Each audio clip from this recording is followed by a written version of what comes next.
Welcome back to our channel, and today we're going to be talking about a fascinating paper that was published in Nature Ecology and Evolution in June 2023.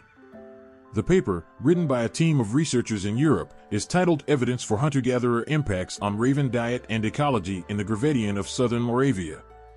The paper explores how humans and ravens interacted during the Upper Paleolithic, about 30,000 years ago, in what is now the Czech Republic. The authors studied the bones of 12 adult ravens from 3 archaeological sites that belonged to the Pavlovian culture, a branch of the Gravettian culture that was famous for its art, ornaments, and mammoth hunting. The authors used stable isotope analysis to determine what the ravens ate and how their diet compared to that of the humans and other animals in the region. Stable isotopes are atoms of the same element that have different numbers of neutrons, and they can reveal information about the food web and the environment.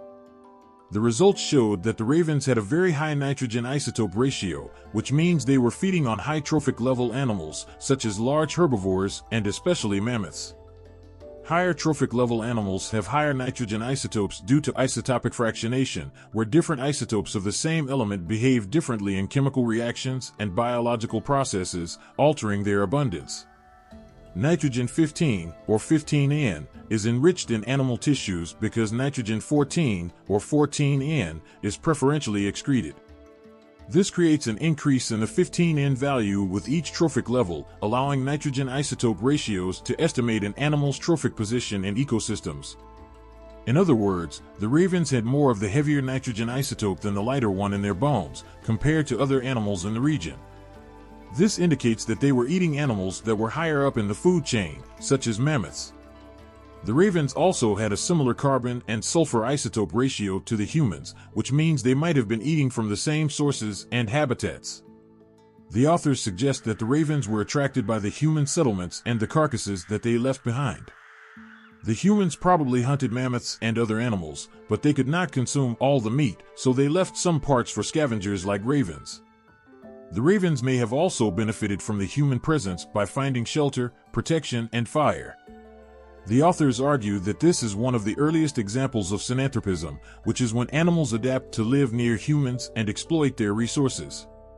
Synanthropism is common among modern birds, such as pigeons, crows, and sparrows, but it was not known how far back it goes in history.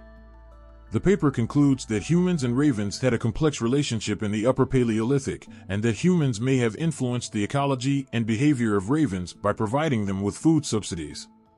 The paper also suggests that this interaction may have created new opportunities for both species, such as cooperation, communication, and learning. This paper highlights the increasing recognition that humans and animals have co-evolved for thousands of years, and that we have shaped the natural world in subtle but significant ways. It also reveals how ravens are smart and adaptable birds that can exploit different niches and resources. If you want to learn more about this paper, you can find the link in the description below. Thank you for watching, and don't forget to check out our other videos. See you next time.